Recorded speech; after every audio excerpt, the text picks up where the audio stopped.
La Sociedad Española de Radiodifusión presenta... Ser... ¡Viva la radio! Podcast. Siempre. Bueno, yo tomé esta decisión hace mucho tiempo. Mucho antes de que ella se pusiera enferma, en realidad. Y mi mujer no me ha influenciado en nada. ¿Cómo sabe usted que no le ha influenciado? Porque en realidad ella no quiere que yo lo haga. Pero se lo ha dicho directamente.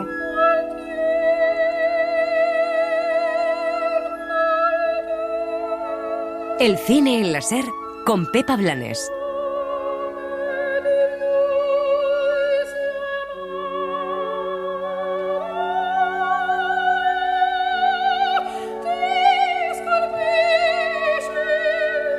Estamos encantados de recibir en el cine en la Ser a Carlos Márquez Marcet, director de Polvo Serán, ganador de la Espiga de Plata en la Seminci. ¿Qué tal? ¿Cómo estás? Bien, bueno, extraño momento para decir que se está bien, pero por suerte sí, yo y la familia está bien, que sé. Sí, porque mucho. Bueno, tú rodaste una película muy importante para el cine valenciano, que es L'amor de Guillem, que fue muy significativa para el audiovisual valenciano y además decías que tienes familia en Valencia, o sea que... Sí, mi hermana vive allí y aparte pues muchos amigos también de trabajar allí y bueno, mucha familia que tengo allí, por suerte. Solo han habido daños materiales, pero ningún daño personal, con lo cual, dentro de toda la tragedia, pues bueno, hay que celebrar también los momentos, ¿no? De que, bueno, estamos bien. De que todo está bien. Sí. Pues sí, la verdad que seguimos muy pendientes también, aunque sigamos haciendo programa de cine, de todo lo que pase en Valencia, sobre todo de los compañeros del cine valenciano, que también tendrán que remontar poco a poco.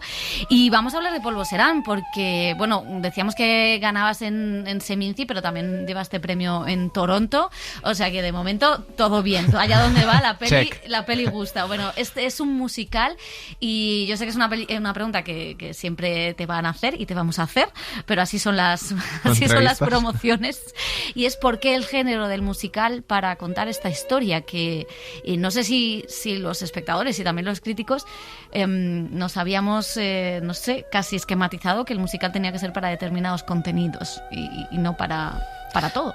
Sí, pero eso es curioso porque es una cierta idea que no se con la realidad y que el musical siempre ha tratado temas muy distintos, muy variopintos, ya desde sus orígenes también, sorprendentemente.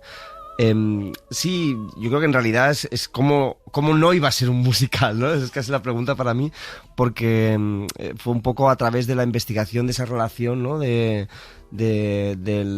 la música y el final de la vida, de alguna manera. Como si a la que nos pusimos a investigar, me gusta mucho. Para mí la fase de investigación siempre es algo muy, muy importante y básico en la película. No es que un día me levante y diga, oye, voy a hacer un musical. Hay gente que lo hace, ¿no? Que se levanta, la siguiente película va a ser este género. Y es más bien como, ostras, quiero hablar de esto, quiero investigar de esto. Entonces nos juntamos con una familia que en su vida real son parte de una asociación de muerte asistida en Suiza y entonces como querían hacerlo juntos cuando uno de los dos se pusiese enfermo y fue como wow.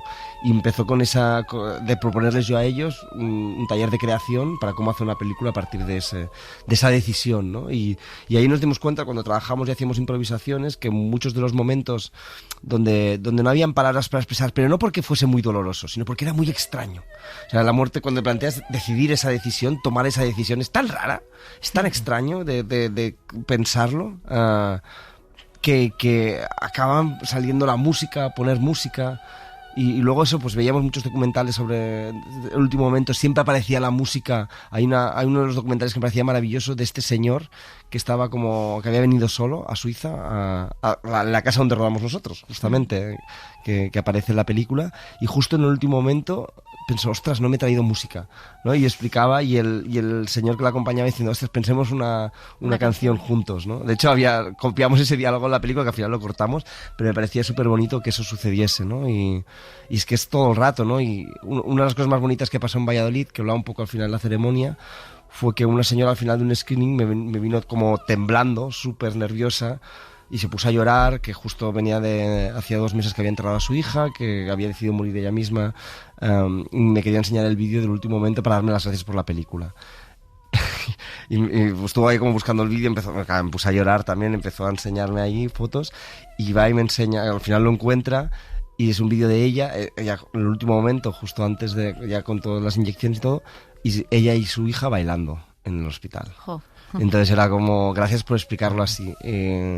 Luego fue muy bonito porque además vino luego después de la ceremonia también otra vez, estuvimos con ella hablando mucho tiempo y fue, claro, es que esa relación entre la música al final es la belleza pura, ¿no? En el sentido de que hay algo ahí, todos necesitamos un apoyo en algo y lo bueno de la música es que acoge a todos, ¿no? Da igual que seas creyente, ateo, agnóstico, la música te recoge y te lleva a ese otro lugar que necesitamos, ¿no? Y nos acompaña. Parece como tiene esta pureza de emoción y de estética que yo creo que es la más superior, por eso es la más superior de todas las artes, ¿no?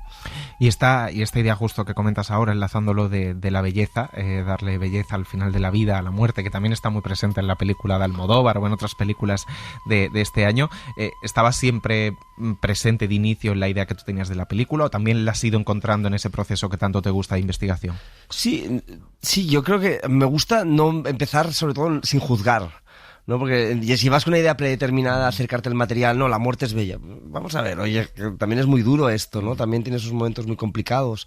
Yo creo que fue un poquito también como las diferentes capas que se van añadiendo, tampoco era nuestro plan romantizarlo, ¿no? Y sí que había, en el punto de partida de la película había un peligro, ¿no? Porque obviamente cuando te explican esta historia, piensas Romeo y Julieta, ¿no? Y es como, bueno, Romeo y Julieta en realidad es todo lo contrario, porque es un malentendido. Es realmente lo jodido de Romeo y Julieta es que en realidad ellos no se querían morir y se equivocan, ¿no? Es como más trágico no puede ser, ¿no? Entonces, un poco como desmontar esta idea romántica, casi que viene, ¿no? Por decirlo, el romanticismo ¿no? ideológico del idealismo alemán, por decirlo de alguna manera, el desmontar esa idea y construir otra idea de los afectos, de las relaciones, cuestionar la idea de dependencia que es, ¿no? Y venía un poco por aquí y a partir de ahí, pues, obviamente encuentras también una cierta belleza que está en la muerte, está en la cultura, está en las flores, ¿no? Es lo bonito de las flores, que tienen mucha presencia en la película, porque son símbolos, ¿no? A la vez de la belleza y de la muerte, ¿no? Porque de lo perecedero, ¿no? Y que hay algo muy bonito en lo perecedero, ¿no? Y que precisamente yo me considero una persona muy entusiasta y en general y como muy vitalista, precisamente porque pienso en la muerte cada día, ¿no? Y hay una manera de pensar en la muerte que nos ayuda a vivir y que es muy liberadora, ¿no? Y entonces un poco la película quería tener esta visión vitalista del final de la vida, ¿no? No porque queramos contrarrestar, sino porque realmente tienes, o sea, porque está en su esencia, ¿no? Y en esa belleza, fíjate, hila con el título, que yo no sé si viene del verso de Quevedo, Polvo serán. Claro, el propio soneto de Quevedo tenía algo de la belleza de la muerte, el amor, en un caso romántico del barroco español, sí. Pero bueno, es un verso muy significativo, porque yo no sé si es uno de los más estudiados de Quevedo, más repetidos. Sí, hacemos un poco de trampa también, porque en realidad con el título de Polvo serán, en realidad él se refiere, si miras el verso, seré cenizas, habla del mismo, más tendrán sentido. Polvo serán, o sea, no se está refiriendo se está refiriendo a las cenizas, ¿no? Porque claro, me gustaba mucho que de alguna manera cuando vieses ese título, porque la película está pensada de alguna manera o sea, que es muy difícil identificarte con estos personajes protagonistas, porque obviamente es un proceso muy extraño, como decíamos, pero el punto de anclaje para mí siempre venía sobre todo desde el punto de vista de la hija, ¿no? Cómo te relacionas tú con eso, ¿no? Y por eso el título está hecho casi desde el punto de vista de la hija diciendo que es el espectador, ellos polvo serán, ¿no? Entonces, sí, y obviamente no está puesta la segunda parte del verso porque hay un cuestionamiento, ¿no? Polvo serán y qué, ¿no? ¿Y qué pasará, ¿no? Es una propuesta de decir, bueno, si quieres la completas o si no te quedas con la duda, ¿no? Pero sí que nos gustaba un poco ese planteamiento de, bueno, plantear todo el rato, oye, esto está aquí, ¿qué haces con ello, no? Y animar al espectador un poco que construya un poco lo que quiera con eso.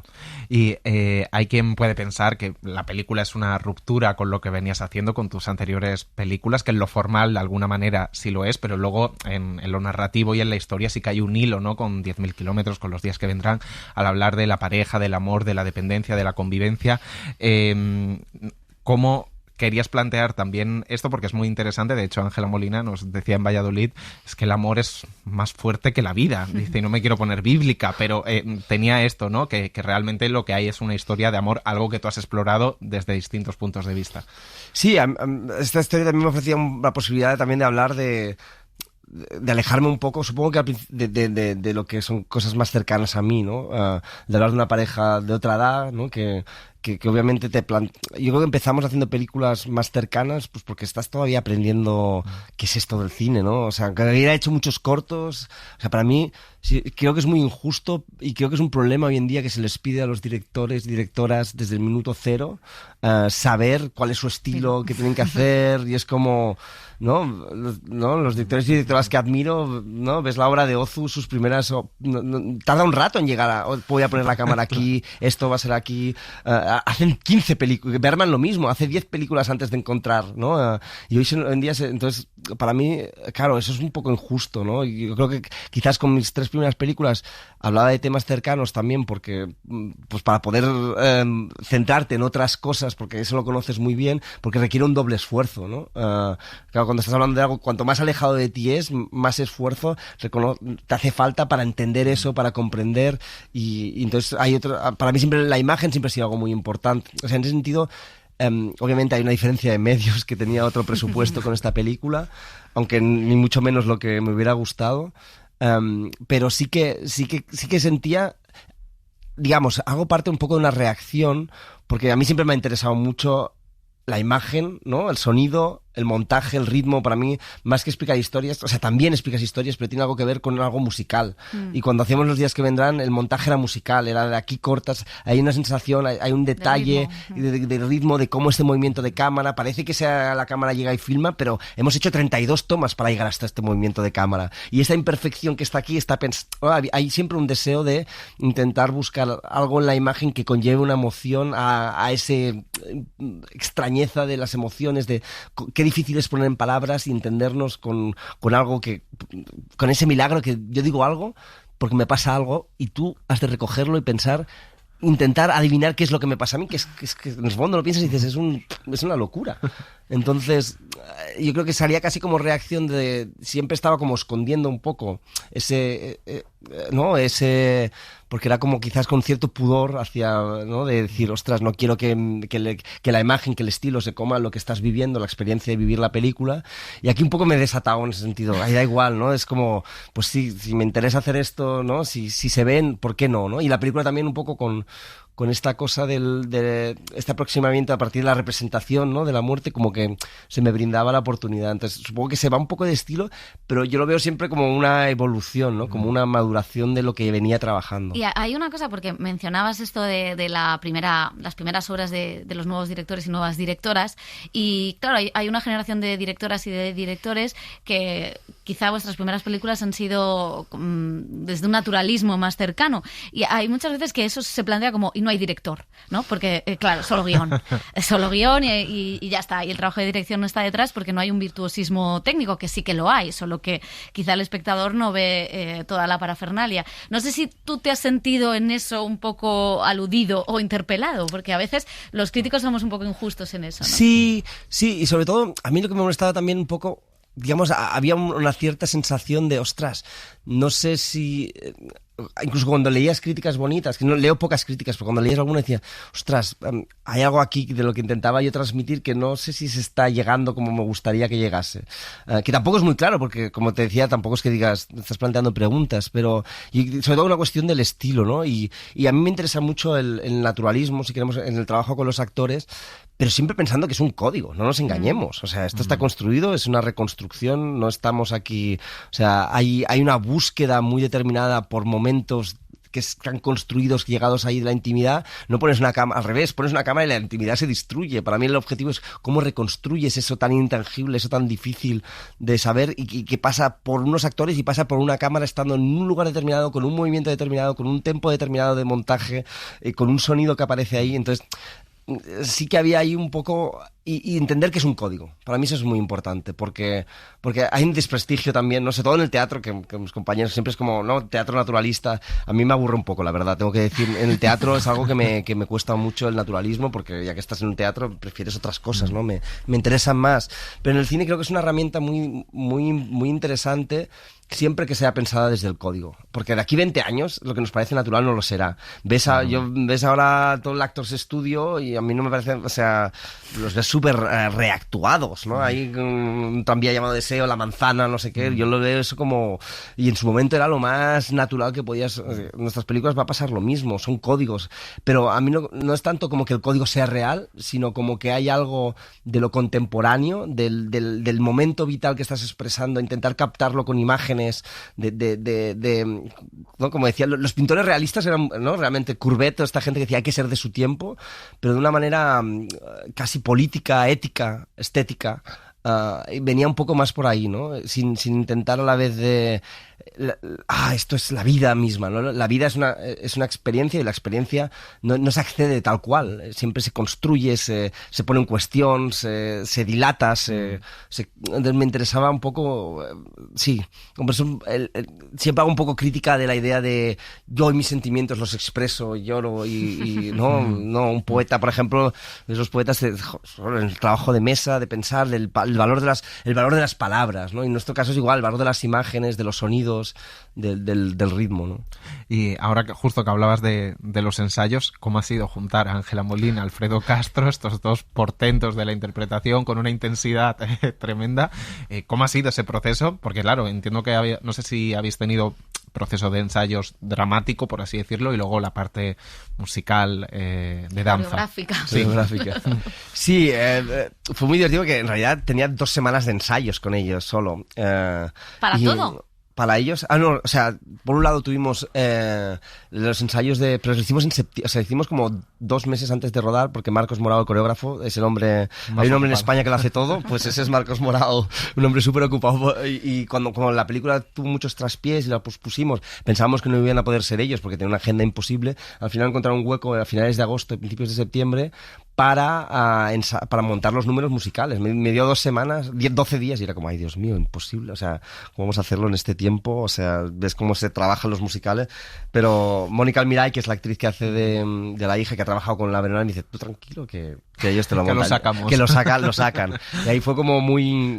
tuvimos como montar, yo venía también un poco con la idea también de ciertas ideas de planos, muchos planos que quería hacer, y fue una combinación de, venga, ya hacíamos los ensayos pensando en los planos que íbamos a hacer, o sea, era una combinación un poco de las dos cosas. Con cámara siempre, no con una cámara digital, pero íbamos trabajando ahí.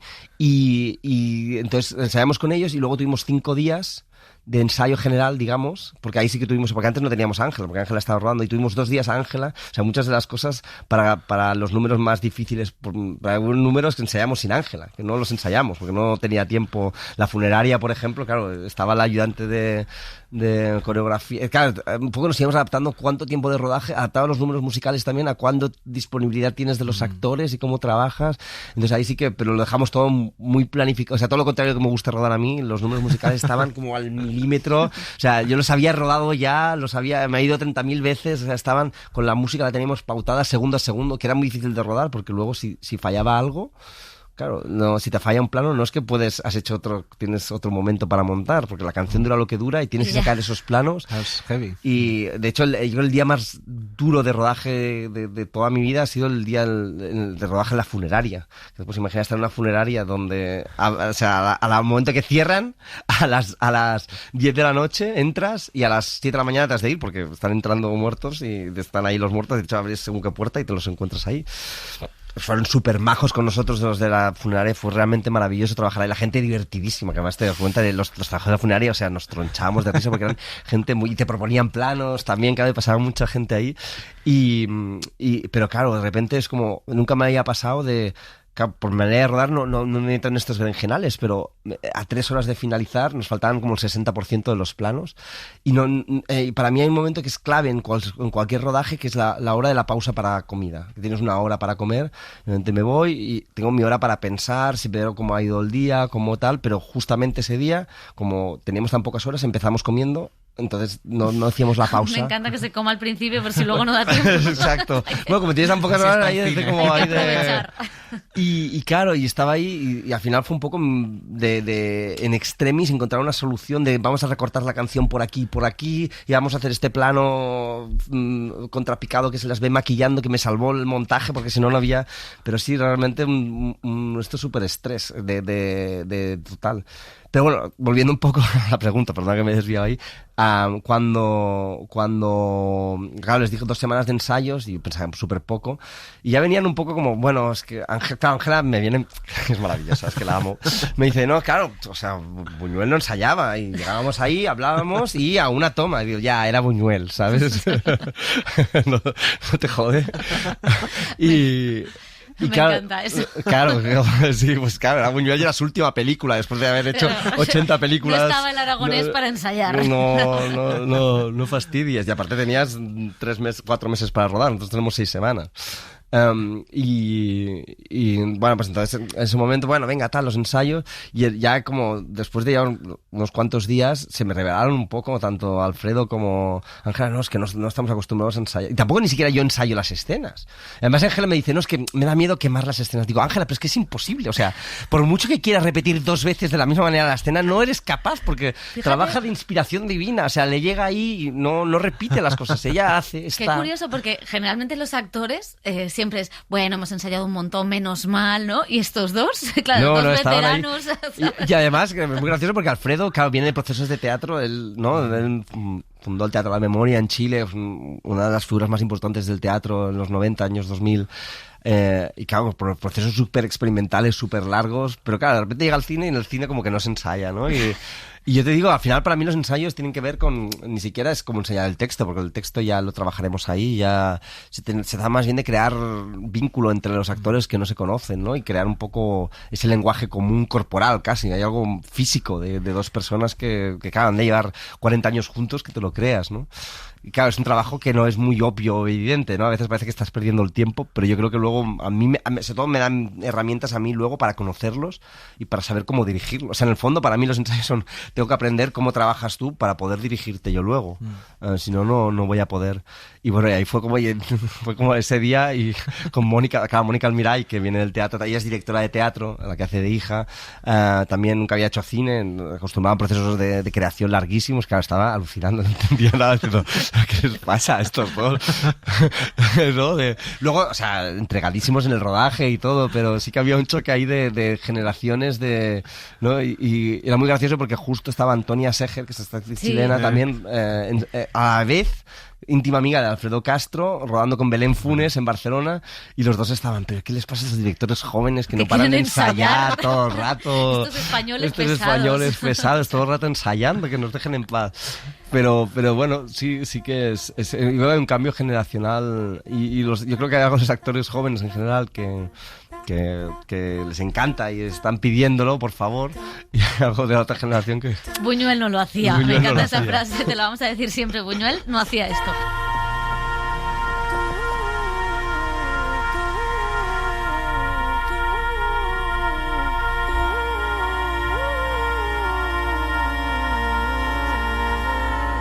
Mencionabas a Marcos de la Veronal, está también María Arnal, que firma las canciones y coreografía en un guión a 3 manos con Coral Cruz, Clara Roquet. ¿Cómo se trabaja todos esos elementos? Porque esto también es de alguna manera nuevo, el encajar, que las canciones cuenten una parte de la historia, no que tú decías en Valladolid, no que sea como Lars von Trier y a llorar, sino que haya algo también narrativo en esa canción. Sí, la verdad es que ha sido un trabajo muy elaborado y muy complicado de ir cuadrando. Primero porque en ese proceso de la otra película que íbamos a hacer, porque en la película originaria... había una metaficción donde los personajes, como iban a interpretarse estos amigos, se iban a interpretar a sí mismos, había una metaficción que salía. Entonces hubo un guión construido que estaba al milímetro, donde la entrada y salida de la ficción, la entrada y salida de los números musicales iba con con una melodía, con un ritmo que te llevaba, de repente rehacer todo eso. Entonces en todo esto también ya llevamos trabajando con Marcos y pues muchas cosas, es como un proceso, y con María, ¿no? María también había trabajado con la Veronal, se conocían, había hecho un videoclip Marcos con ella, entonces pues yo qué sé, pues empiezas a hablar, había un número musical en Suiza que son muchas cuestiones, ¿no? Había un número musical en Suiza de llegada de Suiza, ¿no? De presentación del país que estaba ahí, y luego ya por presupuesto esto no lo puedes hacer, pues, a veces ya esto te quita, pero necesitas, sabes que por un lado sabíamos que era importante tener 2 números musicales que hablasen directamente de, digamos, de la relación de ella con lo que va, ¿no? Cómo ella, ¿no? Se relaciona con la muerte de alguna manera, y uno venía, ¿no? De una ilusión, de la idea de, ¿no? A mitad de película que tiene este número como más espectacular que canta Ángela Molina, y contrastarlo con un número después que originariamente era una danza macabra que pasaba en el campo y tal, y ahí fue como no acababa de cuadrar, Marcos no lo veía muy claro, y justo haciendo eso es muy bonito cuando nos dejamos leer con muchas directoras y muchos directores amigos, nos dejamos leer, nos damos notas en el guión. Y fue con Liliana Torres, que es la directora de Mamífera, que se le acaba de caer, que justo se leyó el guión y de repente me dijo una nota, ostras, cuando hay un momento que tenía escrita la escena donde ella iba a ver, entraba en la funeraria a ver un velatorio que estaba allí de una persona desconocida y la miraba simplemente. Y Liliana dijo, ostras, tenía la sensación de que iba a mirar y iba a empezar un número musical. Y dije, ostras, pues yo creo que en realidad vamos a moverlo aquí, ¿no? Y ahí de repente, ese número que no encajaba, de repente, esta magia que, ostras, emocionalmente es el momento. Luego también es cierto que hay mucho de montaje. O sea, tú puedes escribir lo que quieras, pero eso realmente hasta el montaje no lo ves. Por ejemplo, la escena musical del autobús, venía en el guión antes de la escena hay una escena en la playa donde él le propone lo que quiere hacer con ella, y esa escena, la escena del autobús estaba escrita antes. Y realmente, porque en el guión funcionaba, lo leías, pero luego una cosa es el guión, ¿no? Lo que funciones, y luego a la que te pones a montarlo, ostras, es rarísimo que de repente se pongan a bailar aquí ahora, pero de repente dividías esa escena del autobús, la dividimos en 2, y en medio poníamos la de la playa, y de repente, ostras, después de la escena de la playa, emocionalmente, ¿dónde llegas ahí? Pones la escena del autobús, y esa escena musical de repente funciona. O sea, es cierto que hay mucho, obviamente estaba muy pensada el guión, pero hay muchas cosas que hasta el montaje no los encuentras, ¿no? Sí que hay cosas, por ejemplo, sí que sabíamos que empezamos una escena que tenía que ser eso no es una escena musical, ¿no? Que empieza como algo que no es una escena musical y se transforma de alguna manera como para decir, oye, cuando llegue el musical, que nadie se asuste. Que nadie se asuste. Y sabíamos que la primera escena no podía entrar, ¿no? Con Coral y con Clara, no puede tardar mucho en llegar. Por eso también hay más escenas musicales al principio, como, oye, está aquí, y luego ya si te olvidas y aparecen, era como menos importante, ¿no? Vamos a acabar con la política, que siempre tiene que estar. No, pero es cierto que en tu cine, que es un cine puramente íntimo, siempre esa cuestión política, social, ese contexto, está presente. Aquí lo es, en tanto que propone algo que ni siquiera en España se contempla. O sea, hay una parte que sí, lo que le pasa al personaje de Ángela Molina, lo que decide el personaje de Alfredo Castro, aquí no... O sea, es casi toda una revolución, ¿no? Yo quería preguntarte también por eso, si cuando hablabas al principio de esta mujer en Seminci que te enseña el vídeo de su hija, si de alguna manera somos un país que no estamos hablando de esto, no estamos hablando de la muerte. Sí, es que incluso en lo que se plantea en la película de Ángela Molina tampoco es posible, ¿no? Porque lo que le sucede al personaje de Ángela Molina, que no me interesaba mucho tratar la enfermedad porque se comía la película, ¿no? Ya hemos visto muchas películas de ese proceso de morirse a través de la enfermedad. Nos interesaba mucho trabajar la idea de una espada de Damocles, ¿no? De alguien que en cualquier momento te puede fulminar y te puede llegar. Y el problema es que tú, para poder, ¿no?, hacer todas estas cosas, tienes que estar en plena aptitud, ¿no? Y bueno, la ley de la eutanasia aquí es diferente, pero en el caso de Suiza, pero claro, es como, ¿qué pasa si tú no quieres esperar a que eso suceda y que no seas capaz de vivir eso tú misma, ¿no? Entonces por eso encontramos esa idea de tal. Y obviamente la decisión de Alfredo Castro es muy polémica. Tampoco es que realmente parezca que... Yo creo que en la película hemos intentado... Había mucho más información que luego hemos ido quitando, porque nos convertía de repente... Bueno, quien quiera ya investigará y ya hablará. No es que de repente digas, oye, me quiero ir a morir a Suiza y te vas a morir a Suiza. Se plantea un momento que tiene que hacer entrevistas, en la entrevista que ve. Es un proceso largo, duradero y obviamente que pone en cuestión y pone en diálogo. Yo creo que aquí lo importante, yo lo que pensaba un poco y la experiencia un poco hablando y pensando la película y hablando con toda la gente es, ostras, hablamos el debate. Pongamos a hablar de estas cosas, ¿no? Sí que cuando hablábamos en Seminicide un poco se explicaba este momento que para mí fue muy revelador, que es que cuando nos explicaron la gente de Dignitas que la mayoría de gente que consigue el aprobado, la luz verde para poder ir allá, decide no ir y se mueren por casos naturales. Y ostras, hay algo aquí en el poder expresar tu deseo de morirte, en el poder compartirlo con tus seres queridos, que crea vínculo, crea espacio, ¿no? Para mí es un doble debate en ese sentido político, o sea, tanto por una cuestión de los derechos, pero no solo eso, sino también qué pasa con los afectos, ¿no? O sea, vale, a la vez que pensemos en dar más derechos a poder morir dignamente, ¿cómo podemos hacer para que la gente que desea morir pueda, ¿no?, sentirse que no necesita eso, ¿no?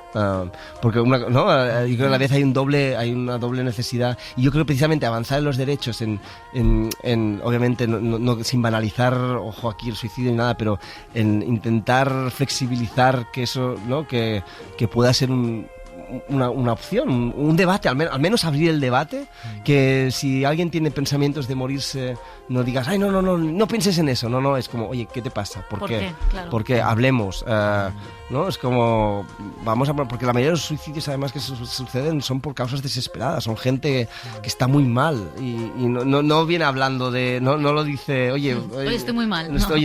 Lo hace o lo ha dicho, avisado, pero nadie está allí. Yo creo que si rompemos un poco el tabú de la muerte en general, ayudará mucho a evitar muchas muertes. Al menos lo que me gustaría pensar, ¿no? Y que la película en este sentido ojalá sirva un poco para que la gente pueda hablar sin miedo, ¿no?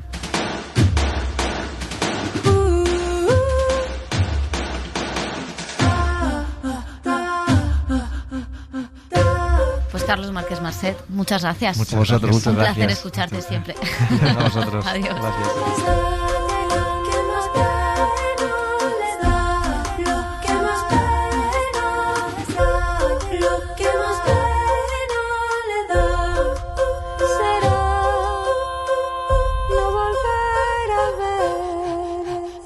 Suscríbete al Cine en la SER. Escúchanos en directo en la SER los sábados a las 7:30 de la mañana y los domingos a las 3 de la madrugada. Cadena SER. La radio.